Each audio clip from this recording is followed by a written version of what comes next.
Whoops. What was that? Some dramatic. Yeah.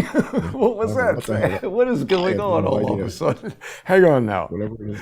It was my Welcome. fault. How are you there, John? I'm doing great. Yeah, let me kill this puppy here. What an amazing start.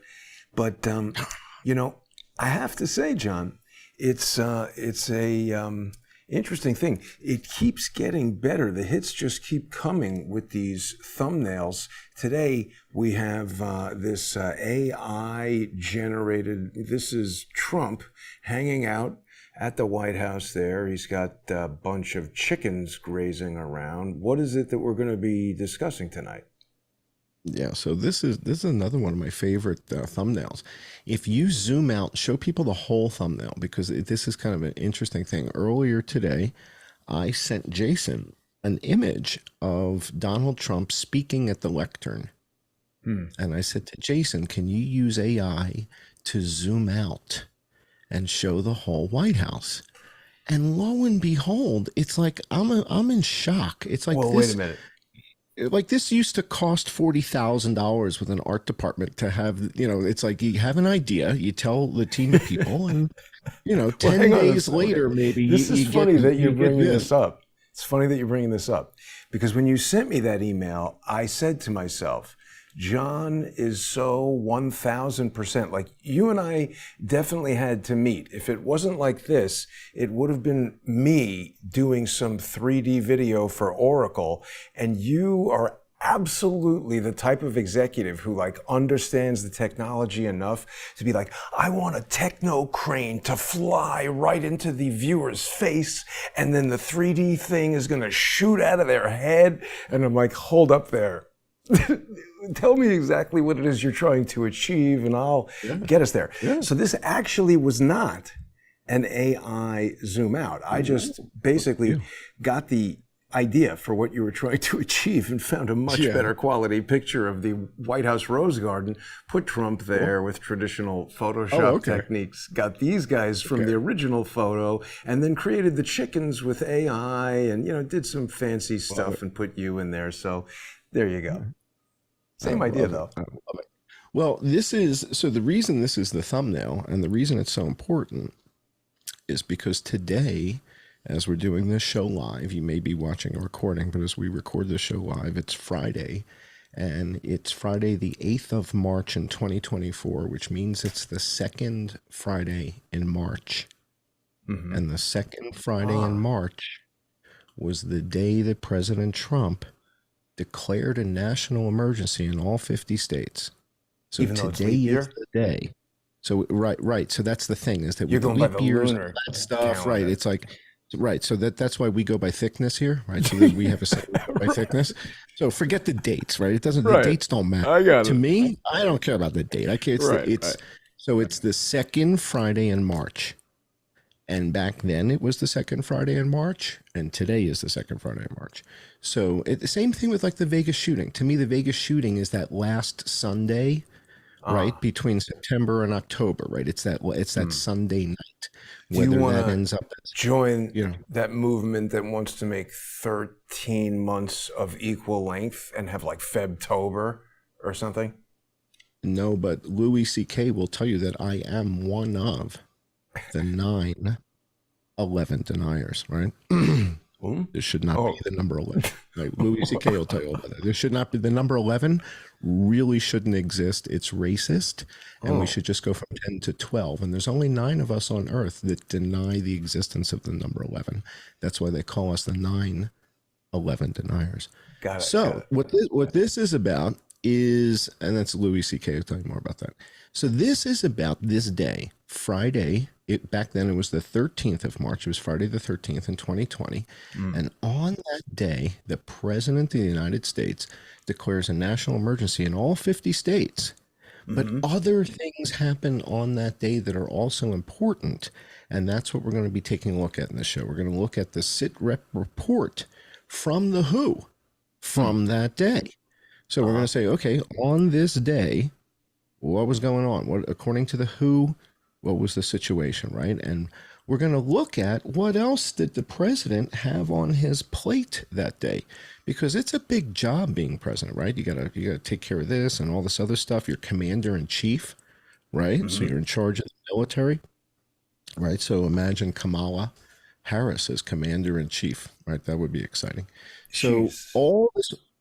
all of this responsibility, and there's other things on his plate. Now you put the chickens in there.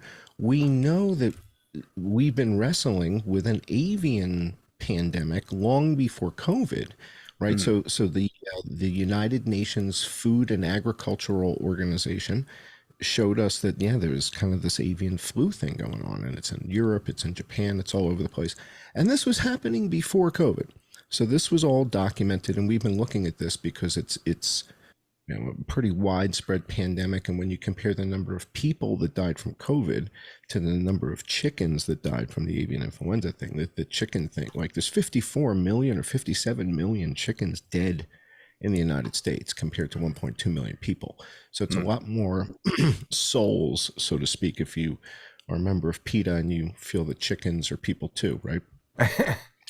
Right. So if chickens are people too, then they got 54 million dead chickens. So, so that's my favorite chicken. Yeah, new background here. Yeah, why not, right? Fun. So, so that's our friend Chicken. 28K. So you're doing really well there on Twitter. It's interesting the way social media is strange, isn't it? Well, the thing is that there's people that have way more followers than I do that don't post as compelling content. If you ask me, by compelling, I just mean it's like video, it's music, it's being, it's popping around, and they just post words, and I've got high impact stuff, and I've got a lot of people reposting my material, and yet I'm blocked by big name people, and so that's a little bit strange. So. Did you know this little factoid about Twitter, that Diddy was an investor when Elon bought it, and now Diddy is getting all sued in the Southern District of New York for some Epstein-ish allegations? You're talking about 50 Cent or Diddy? Who are we talking about? He Diddy. He did it. Sean Combs invested in Twitter, $10 million. Let that sink in. Yeah, what is and look, there they million? are at the Chappelle show, hanging out, and also with his son, who was accused in the lawsuit of shooting a guy in the bathroom, allegedly. I don't know any of this stuff. This is totally new to me. But there's a lot of weird stuff with Twitter, right? Al Walid, we still don't know how they went from you can't buy it, poison pill, now you have to buy it. It's weird. Oh yeah, please, come on. That's at the heart of the matter here, right? That's now you're talking about Don Henley. Different genre. The heart of the matter, indeed. All right, let's take a look at these slides with the YouTube audience, because when we go to the patron-only portion of the show, I've got a whole bunch of videos queued up, including the president declaring the national emergency. We're going to break that video footage down because he says things there that kind of went, in one ear, out the other when he said it. Now, in retrospect, 4 years later, and knowing what he had on his plate, right? The things he says now, when you listen to it, you're like, "That's interesting, isn't it?" To do that, go back. If we only knew then what we know now, you're gonna flip. And so we've got a whole bunch of videos queued up like that. The president declaring a bunch of other things. But let's walk through these slides because there's some interesting stuff here. So there's this first thing you're sharing. This is from Lauren Gardner's presentation. This is the lady at Johns Hopkins that En Shengdong worked for. She's the one in the leopard print professor. Right, the leopard print. Every time you see it, right? Right. So this is her presentation.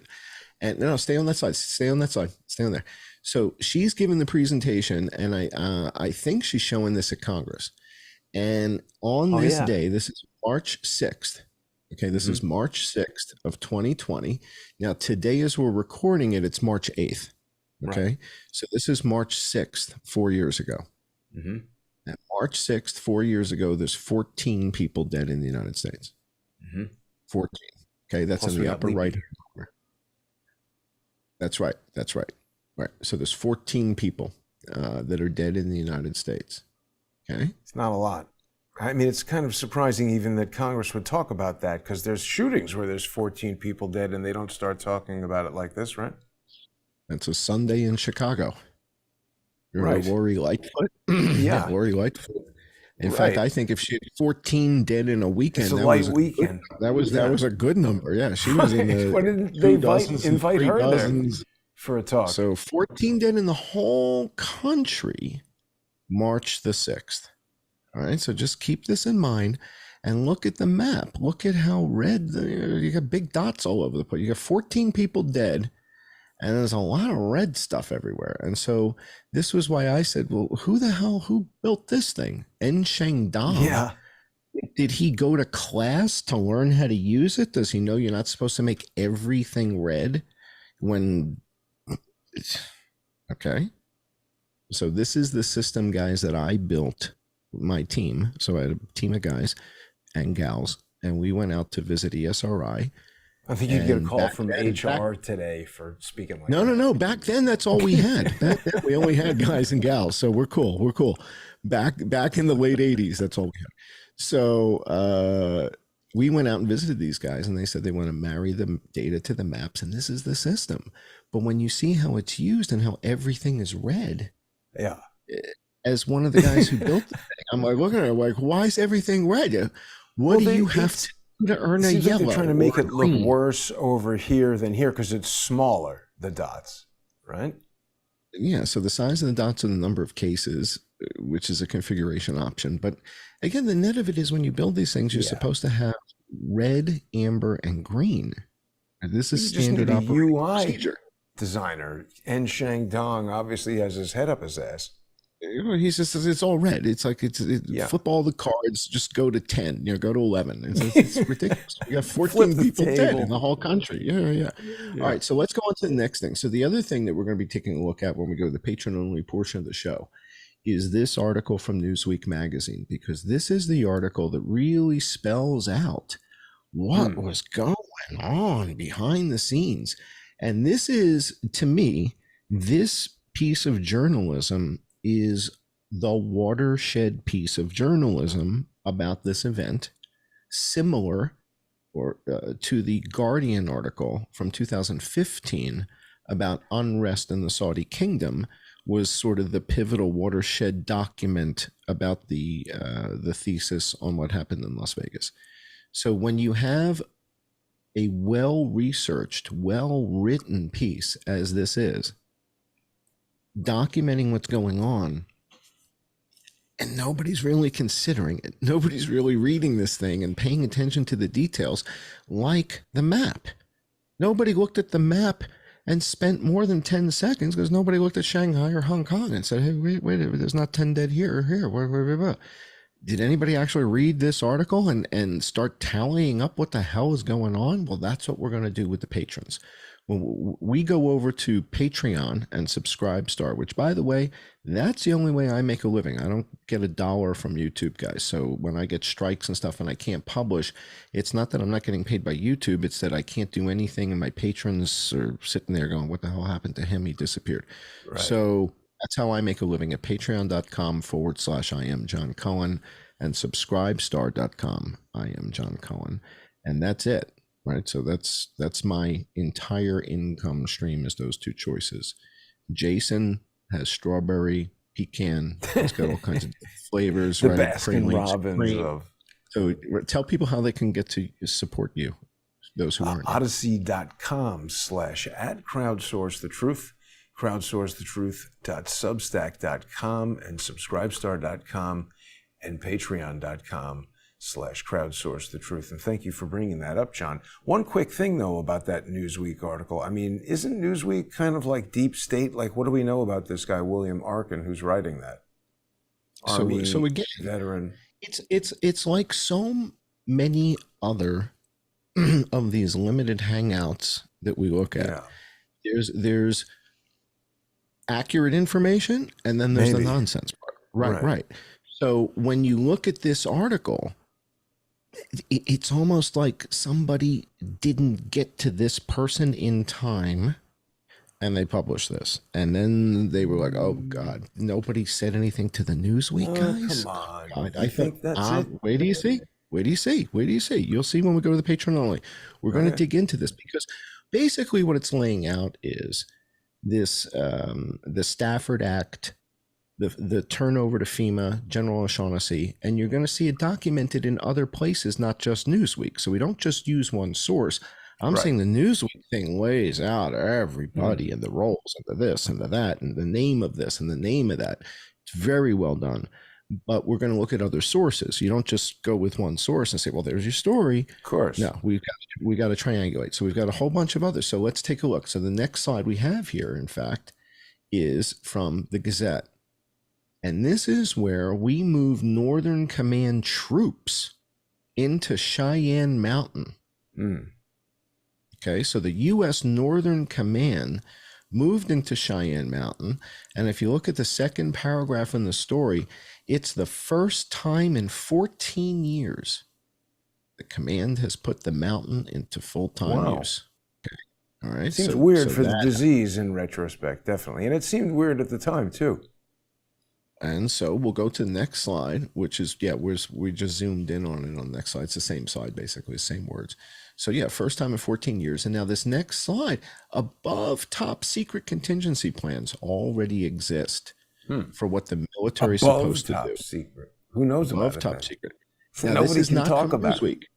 Right. This is what was it in Animal House? You're in super double secret. Yeah, probation. Right. Only Lester Cult can talk about this. Tune in at 9. This is double top secret. All right. So what this says is, if you scroll down to the blue part that I highlighted, America had better learn who General Terrence O'Shaughnessy is. He is the combatant.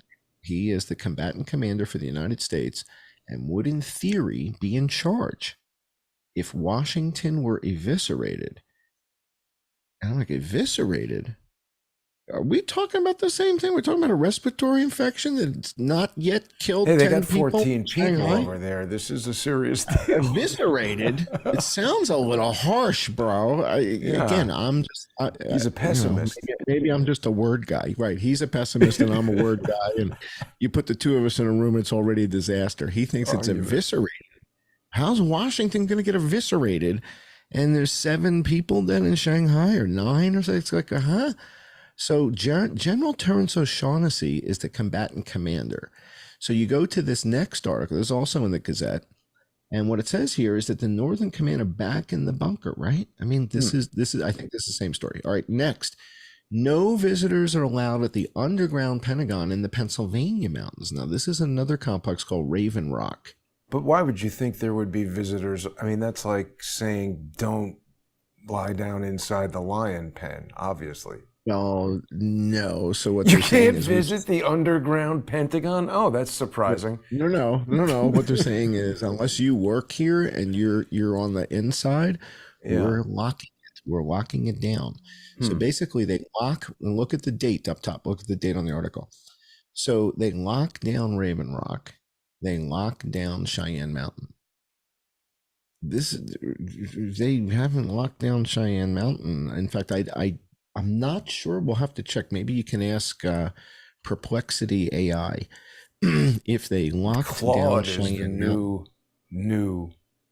Is your new hot AI? No, okay, Claude is very focused on not making mistakes. It's quite good. I haven't used Claude. All right, if you want to ask Claude, did we close Cheyenne Mountain September 11th, 2001? I don't know the answer to that, and I'm curious about that. Let me just... Because it says 14 years. It says it's the first time that we did a full-time deployment in 14 years. I'm kind of curious. What was 14 years ago? What happened 14 years ago? Hang on, I'm not logged in on this computer here. Forgive me. I'm sorry. Wait a minute now. You're going to like the next slide in the deck a lot. You're really going to like it. Let's do that while I try to sort this out. There we go. Continue with email, I think is... So people thought the Samuel Jackson movie was a joke. Snakes on a plane. Mechanics battle to keep rattlesnakes off of parked planes. So this is another aspect of what was happening back then that a lot of people aren't aware of. is that we parked airplanes out in the desert in California, in Arizona. I don't know where they were doing it in Europe, but maybe just at the airports in Europe. But they were putting these things in storage, and they've got rattlesnakes climbing up on the planes. Man. Yeah, for real. Like, not a joke. Like, it's really happening. That's not good. No. You know, see, even Qantas planes. I think in the desert in Vegas is a hot spot for this. There's a boneyard. Oh, no, it's between Vegas and L.A., Tucson. I'm pretty sure. People used to go visit that. Vegas and L.A.? I know there's one in Tucson, but that's the Air Force. There's the Victorville, and I made a video about Victorville, California, yeah. Oh, I made a video. There's a video on Johnny Hoover channel called Victorville is Evidence. And it's the video of the guy who gets on a small plane, flies out to Victorville, and documents all these planes in storage. Yeah. I think all over the world they go to that Victorville. Go to the next slide. You'll see. Here's Cathay Pacific. Go to the next slide. You'll see. Mothballed. Right. Yeah, there you go. So all the airlines all over the world start putting the planes into storage. Go to the next slide. Right. What do you see in the next slide? So they start putting these things into storage everywhere, not just in the United States, in other countries. Go to the next slide. Another one. So country after country after country is parking their planes on the tarmac. And people say, well, why would you do that? 14 people dead. You get 14 people dead in America, right? And so we go to the next slide. But wait, what did you want to ask, Claude? Did we close the doors to Cheyenne Mountain September 11th, 2001? And if not, when was the last time? September 11th, 2001?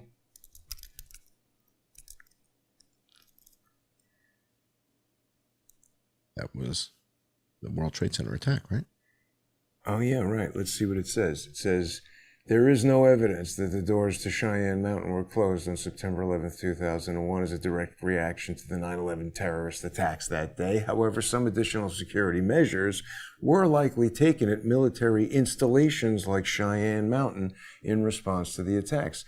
Cheyenne Mountain is a military installation, a nuclear bunker located in Colorado Springs, Colorado. It is the home of operations for NORAD. This is amazing, isn't it? So what was the other thing you wanted to ask him? When was the last time? Look, it says Cheyenne Mountain Complex remained staffed and operational throughout the 9/11 attacks. It was not evacuated or fully locked down, as it is designed to continue functioning during crisis situations. So when was the last time the doors at Cheyenne Mountain were closed?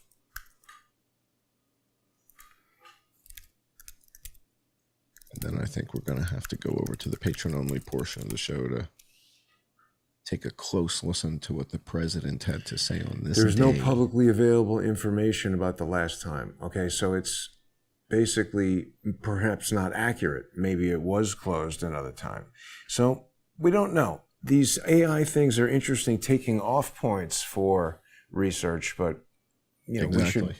And they're often wrong, right? So often I'll have the data.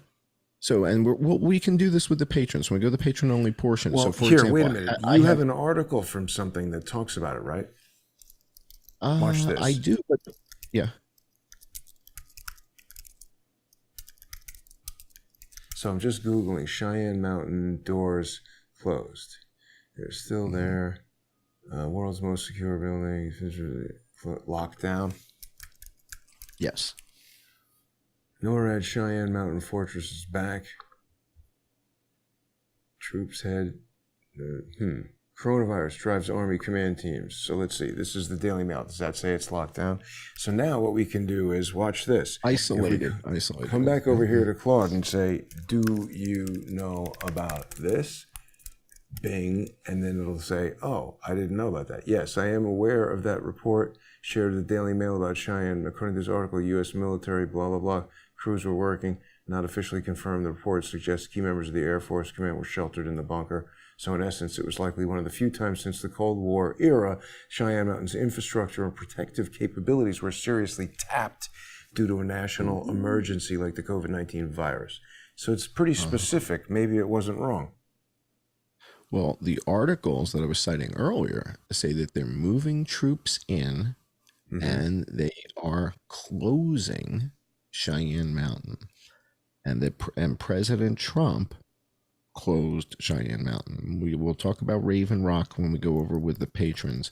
But the gist of it is there's less than 50 dead on Friday the 13th of 2020. Less than 50 are dead in the United States. There's not 10 dead in Shanghai yet. There's not 10 dead in Hong Kong yet. There's not yet 5,000 dead in China. And yet this is what we're doing, putting airplanes away. We're locking everything down, and now we're going to go build field hospitals.